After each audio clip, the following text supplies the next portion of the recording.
tu peux sortir la carte de la génétique qu'à partir du moment où tu as un mode de vie qui te permet de brûler, qui te permet de t'entraîner, qui te permet de te muscler, tout ça.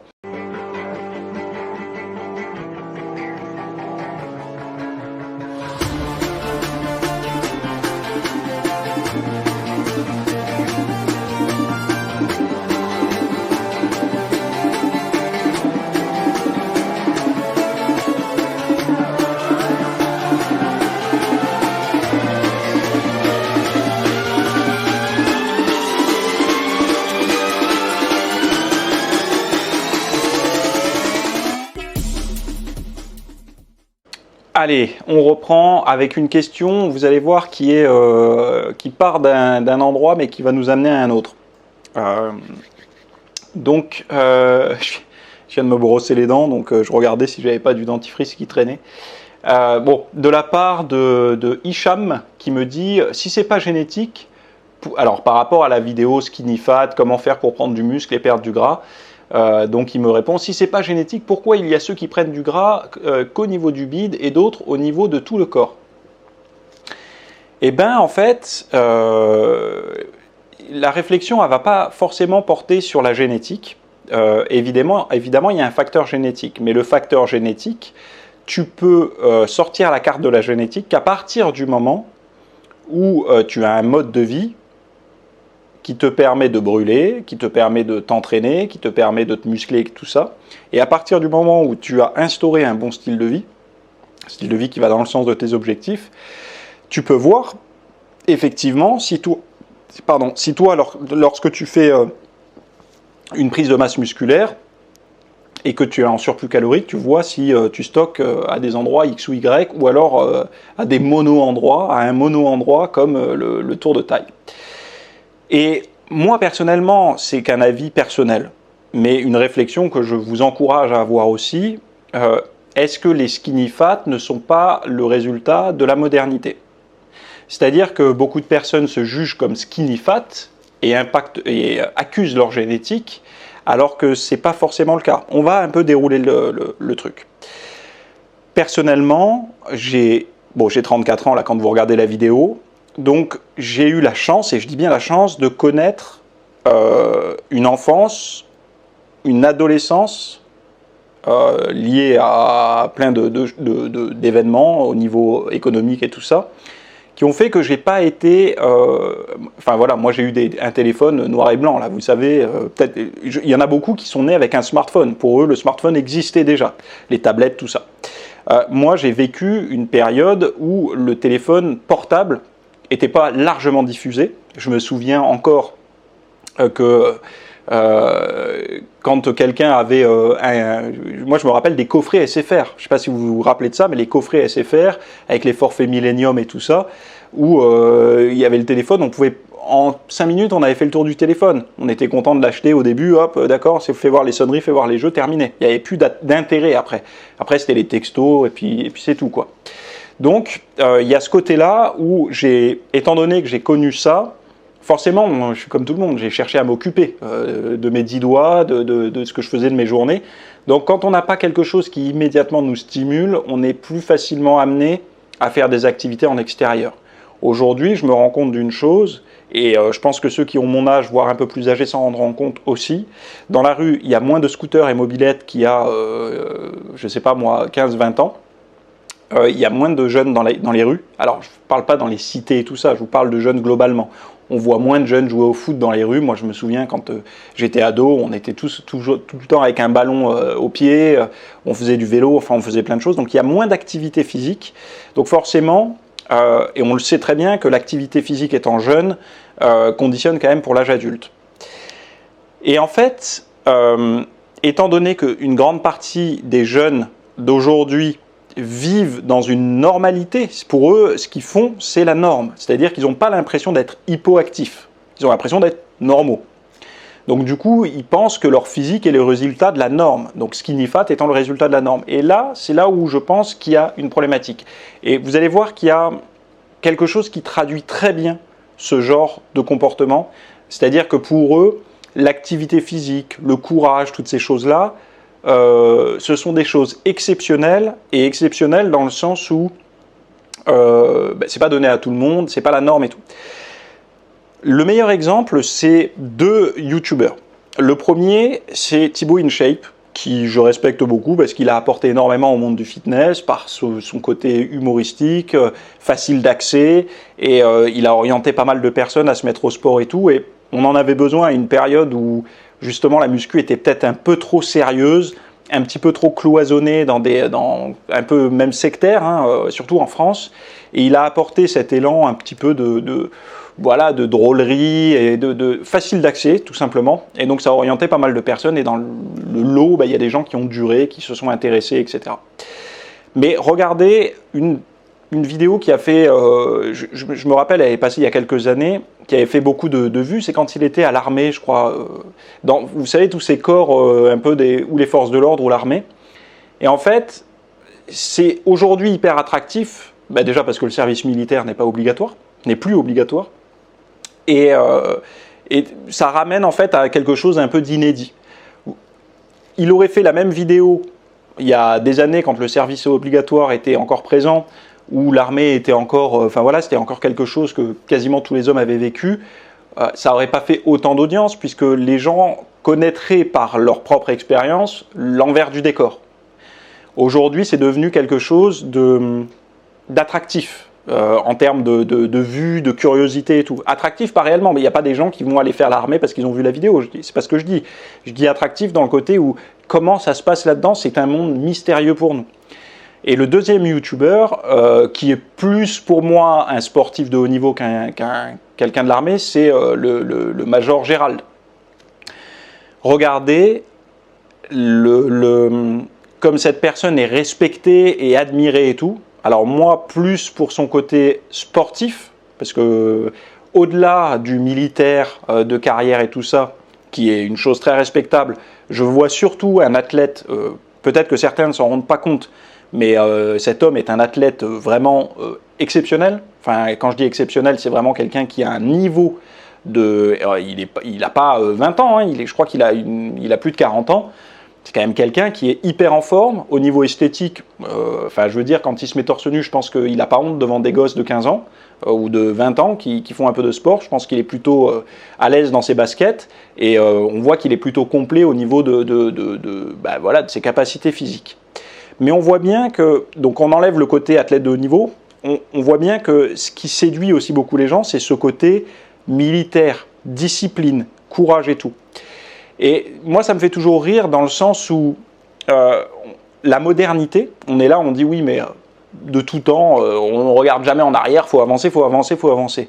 Moi, je ne suis pas d'accord en fait, parce que quand on voit que ce genre de vidéos sur l'armée font beaucoup de vues et beaucoup d'intérêt et sont tombées dans l'inconnu pour beaucoup de gens, ça montre bien qu'on se réintéresse à des choses du passé. Est-ce que le Major et Thibaut InShape auraient fait autant de vues il y a 30 ans?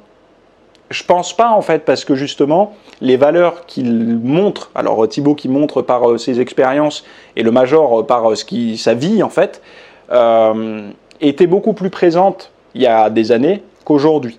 Donc en fait, quand on parle souvent de progrès, évidemment peut-être que le progrès technologique amène à certaines choses, mais à mon sens, on manque de progrès, on régresse plutôt sur le développement de soi, de ses compétences et tout. Et je pense que les vidéos qu'ils font tous les deux sont très bien pour montrer justement ça et orienter les gens à aider et tout ça. Mais l'intérêt qu'ils suscitent auprès du public, avec surtout le Major, parce que quand on regarde son parcours, qu'on regarde un petit peu ses vidéos et tout, je sais qu'il y a beaucoup de personnes qui ne seraient pas capables de faire le parcours du combattant, etc. Moi-même, je ne sais pas si je serais capable. Hein. Personnellement, je n'ai pas la prétention de me dire que je serais capable de le faire. Pas du tout. Je pense qu'il faut avoir beaucoup d'entraînement et tout pour faire ce genre de choses. Mais même en passant de côté le facteur sportif, le mental, la mentalité, la discipline et tout, c'est quelque chose qui est perdu aujourd'hui. D'être capable de prendre une décision, de se faire un peu confiance et de suivre une voie, c'est quelque chose qui se perd. Et c'est pour ça que les personnes qui sont capables de le faire intéressent les gens. Parce que eux, ils ont été capables de le faire, les gens qui regardent, eux, ils n'en sont pas trop capables, et ça devient admiratif. Donc, y a vraiment ce côté, pour revenir à ta question initiale, hein, il y a vraiment ce côté où la génétique, en fait, elle est peut-être que le Major aurait été skinny fat, en fait, s'il avait eu le même mode de vie qu'un adolescent d'aujourd'hui qui passe son temps sur un smartphone, ses activités, il ne pensera jamais à aller faire du kayak, à aller faire de l'escalade, à aller faire... Vous savez, moi, quand j'ai mon adolescence, il y a eu beaucoup d'activités, je me rends compte, hein, quand j'en parle à des ados d'aujourd'hui, je leur dis, mais t'as déjà fait du kayak, du canoë, t'as déjà fait de l'escalade, t'as déjà fait, je sais pas, du trail, t'as déjà fait, ne serait-ce que des randonnées, enfin voilà quoi, de la planche à voile, du ski, des choses comme ça. Tous ceux de ma génération, quasiment tous en tout cas, qui ont eu à peu près le même mode de vie que moi, ont eu accès à ces activités-là. Ont eu accès, pas forcément parce qu'ils avaient des sous ou quoi, parce que moi je viens plutôt d'un milieu modeste, voire modeste moins, pas plus mais moins. J'ai eu accès à des skis, je sais skier, je sais faire deux, trois trucs comme ça. Aujourd'hui, non, déjà ils ne l'ont jamais fait, et en plus ils ne savent pas en faire.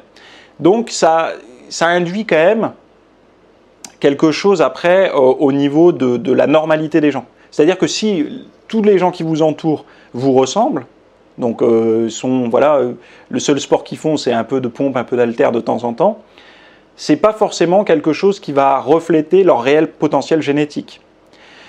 Pour refléter vraiment le potentiel génétique, il faudrait que la personne ait eu au moins une expérience sportive satisfaisante pour voir réellement ce qu'il en ressort. Et quand vous avez, je sais pas, tout un groupe qui globalement fait du sport, qui globalement a des activités hors travail et tout, qui sont sportives et tout ça, eh ben on pourra là identifier, ok, ils font quasiment tous la même chose, bon ils mangent pas forcément la même chose, mais ils font quasiment la même activité, on peut voir ceux qui vont prendre plutôt du gras, ceux qui vont être plutôt fins, etc. Et c'est là en fait où justement moi l'arrivée du skinny fat est arrivée en même temps que la sédentarité, que les réseaux sociaux et tout. Et de toute façon, ça montre très bien que toutes ces vidéos, et moi je les encourage à continuer, que ce soit le Major, que ce soit Thibaut, que ce soit toutes les personnes qui montrent cet envers du décor, cet envers du décor de métiers oubliés, de métiers physiques, etc. Vraiment, c'est quelque chose que je soutiens parce que ça remet une forme de réalité oubliée. C'est-à-dire qu'avant, comme je le répète encore une fois, mais avant, c'était une norme. Alors je ne dis pas d'être comme le Major est exceptionnel, c'est un sportif avant tout, et il a sa carrière de militaire, mais il y a quand même ce côté, on le voit bien dans les vidéos, c'est un sportif de haut niveau. Enfin je veux dire, c'est un athlète de haut niveau. Et il l'a été d'ailleurs, je crois, en sport de combat. Mais il y a aussi ce côté où il faut aller plus loin, il faut regarder la vie, la discipline, etc. Et ça, si vous voulez, quand on met son mode de vie et qu'on le met dans un monde où le mode de vie est complètement sédentarisé, c'est un ovni en fait. Et cet ovni, c'est de la curiosité, les gens ils se disent « oh là là », alors que finalement, il y a eu des années, d'avoir un mode de vie discipliné, physique et tout, c'était beaucoup plus commun, parce que, vous le voyez, l'intégralité des travails aujourd'hui recherchés par les jeunes, c'est assez peu dans le domaine physique, donc où on va être manuel, actif et tout ça, c'est plutôt un sport de bureau, un travail de bureau, au chaud l'hiver, au frais l'été, etc. Et la problématique en fait que je vois là-dedans, c'est que les gens, à trop vouloir le confort, il y a une forme de régression physique. Donc c'est-à-dire qu'on progresse certes au niveau de l'informatique, des smartphones, enfin bon, tous ces trucs-là, de la technologie, de l'aide en fait à l'humain, tout progresse. Et c'est peut-être une bonne chose, mais en fait, ça crée beaucoup d'anxiété, de dépression et tout, parce que plus vous déléguez, plus vos tâches du quotidien sont déléguées, plus ça crée un manque de confiance dans ses propres capacités. Quand je dis un manque de confiance dans ses propres capacités, c'est que quand une personne est habituée, par exemple, à faire l'intégralité de ses trajets de manière motorisée, le jour où elle doit marcher ou faire quelque chose à pied, elle n'y pense même pas, elle ne se sent pas capable. Quand une personne se fait en permanence aider par je ne sais pas quel moyen technologique pour solutionner une tâche difficile et physique, Déjà d'une, elle stimule pas ses muscles, mais de deux, en fait, elle ne va jamais s'exposer à la chose, donc du coup, elle ne se sentira pas capable. Et moi, là où je trouve qu'il y a une forte régression, c'est dans l'humain, en fait, dans l'homme. L'homme, aujourd'hui, certes, a progressé sur toute la technologie, mais se sent de moins en moins capable par lui-même de faire les choses. Et regardez, pour ceux qui ont un travail manuel, et vous le verrez, moi par exemple j'ai fait de la carrosserie au début de ma vie de travailleur, on va dire, et moi je suis arrivé à une période où les outils commençaient à modifier dans la carrosserie.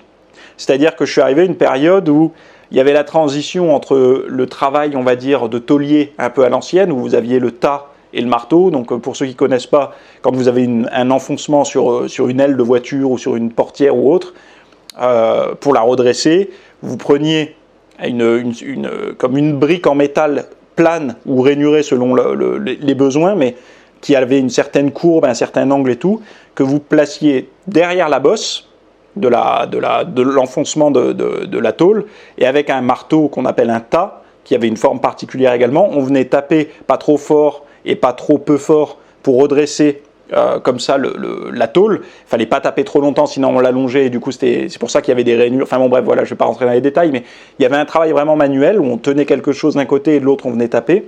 Et il y a eu la transition où j'ai vu arriver des machines qu'on appelait les tiers-clous, qui venaient souder une pointe en métal sur la tôle, sur la bosse, et en fait vous aviez un marteau à coulisse sur le pistolet, et en fait en tac tac tac vous tapiez et ça venait remettre la tôle en place. Donc en fait on voyait que les outils changeaient, c'est-à-dire qu'on passait sur des outils intégralement manuels à des outils de plus en plus assistés. Alors aujourd'hui peut-être, moi je suis plus dans le circuit, mais aujourd'hui il y a peut-être des outils encore plus qui enlèvent encore plus ça.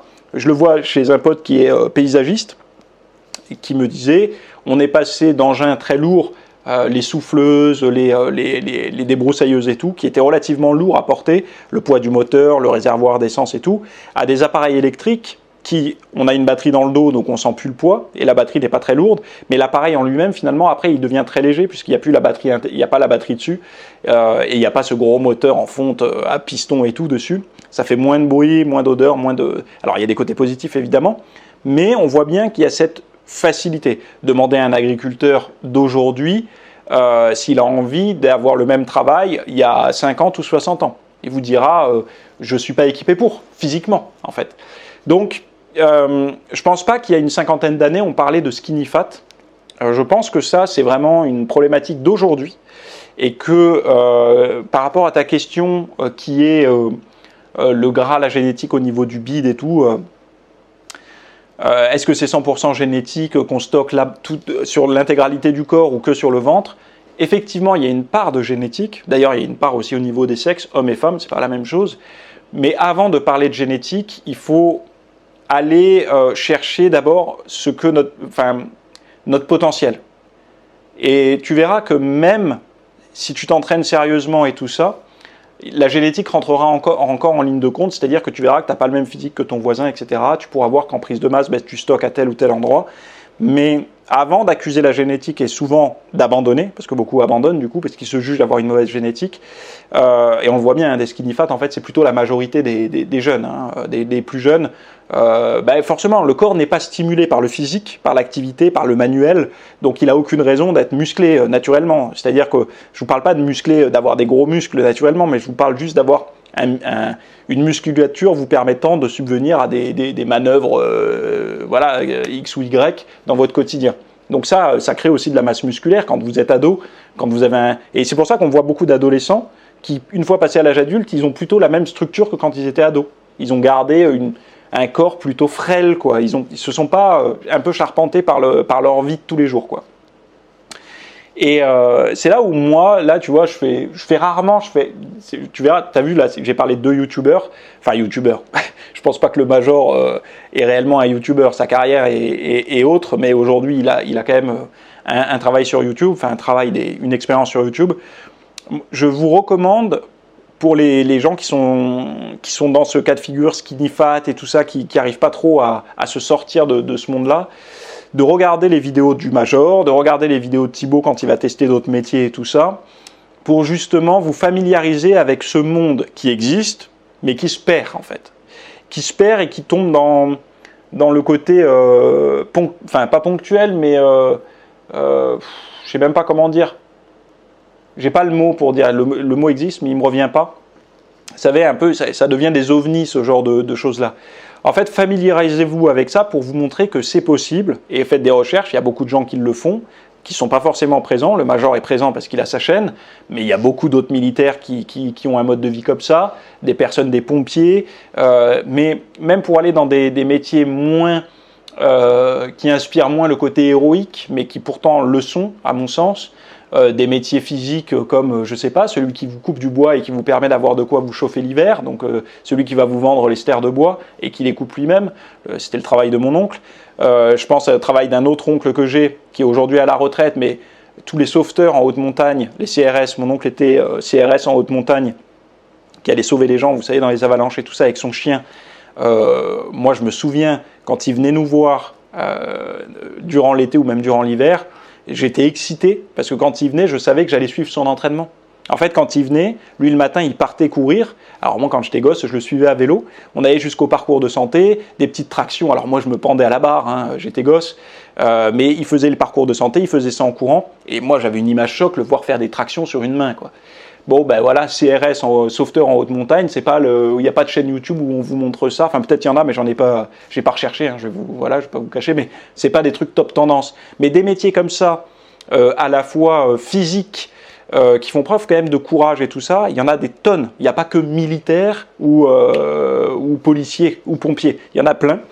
Et donc, du coup, ben, moi, je vous recommanderais plutôt de vous familiariser avec ce monde oublié qui existe, qui n'est certes pas la norme, mais qui, à mon sens, gagnerait un petit peu à... Parce que beaucoup de personnes se plaignent de se sentir pas en sécurité, d'être victime d'insécurité et tout ça. Alors, vous ne solutionnerez pas tous vos problèmes avec un corps plus athlétique, hein, je ne dis pas ça, mais quand même, d'avoir une forme de confiance dans vos capacités physiques, ça vous permet d'être armé le jour où vous n'avez plus de téléphone, plus d'accès à Internet, plus de toit au-dessus de la tête et tout, de savoir que votre corps est capable de faire certaines choses et d'être formé sur quelques trucs, quoi. Et l'expérience vaut mieux que toutes les vidéos YouTube du monde. Ça, je vous garantis que là, j'ai un bouquin, je le vois d'ici, Manuel de la vie sauvage. Je vous garantis que lire ce qu'il y a dedans, c'est très bien, mais ça ne remplacera jamais les 10 ans que j'ai passés en Sologne avec 80 hectares. 80 hectares. Imaginez bien 80 hectares de forêt autour de moi. J'ai vécu dans une ferme aménagée avec mes parents qui était entourée de 80 hectares de forêt. Et ça, cette expérience-là, ne sera jamais compensée par un bouquin, un manuel épais comme ça. À un moment donné, il faut vivre les choses pour pouvoir expérimenter le réel, en fait. Hein, c'est très important. Donc bon, bref, je me suis écarté du sujet, mais je pense qu'avant, oui. C'est-à-dire qu'on peut parler de potentiel génétique chez des personnes comme ça, qui ont eu ce mode de vie où justement ils ont exploité leur corps, mais chez des personnes sédentaires ou des personnes qui vivent dans le monde classique aujourd'hui, et c'est pas, encore une fois, c'est pas quelque chose que je pointe pas du doigt de manière négative, c'est le mode de vie d'aujourd'hui, c'est comme ça. C'est juste dire que il faut un peu aller à contre-courant. Le mode de vie moderne amène au confort, amène à la sédentarité et à déléguer sa sécurisation sur des outils autres. Moi, je recommande plutôt de faire un pas en arrière, de regarder, déjà de dialoguer avec vos grands-oncles et tout ça, vos parents, si vous avez la chance d'avoir des parents qui ont vécu des modes de vie comme ça ou qui sont encore là. Mais en tout cas, vraiment d'avoir ce côté réalité, et pas réalité que vous vivez vous aujourd'hui. Essayez de regarder, ne serait-ce, pas besoin de remonter à Napoléon et tout ça. Allez déjà ne serait-ce qu'il y a une cinquantaine d'années. Et regardez un petit peu les modes de vie, renseignez-vous, parlez, qu'est-ce que c'était tes journées, tu faisais quoi quand tu étais gosse, quel était ton travail, est-ce que tu étais fatigué quand tu rentrais, est-ce que tu jugeais que tu avais trop de bide, enfin voilà. Et essayez de voir un petit peu ça, et ne vous basez pas que sur les gens qui disent que ce sont les critères esthétiques qui ont changé, que ce sont la faute de la génétique, que nous ne sommes pas tous égaux et tout ça. À un moment donné, au niveau du physique, Vous savez, oui, mais tous les corps sont différents et tout ça, ça a un peu bon dos. La génétique a un peu bon dos. On est tous globalement, tous aptes à changer si on impose de la contrainte à son corps, hein. De la contrainte mécanique avec du sport, avec un métier physique. Je connais personne qui va empirer avec ça. En règle générale, on s'améliore tous à des degrés différents, certes, mais il y a toujours une forme d'amélioration globale chez tout le monde. Donc voilà, allez voir le Major, allez voir les vidéos de Thibaut où il teste tous ces métiers-là, et reconnectez-vous avec ce monde que certains n'ont pas connu, et qui pourtant n'est pas si lointain. Voilà. Je vous laisse ici, à jeudi prochain.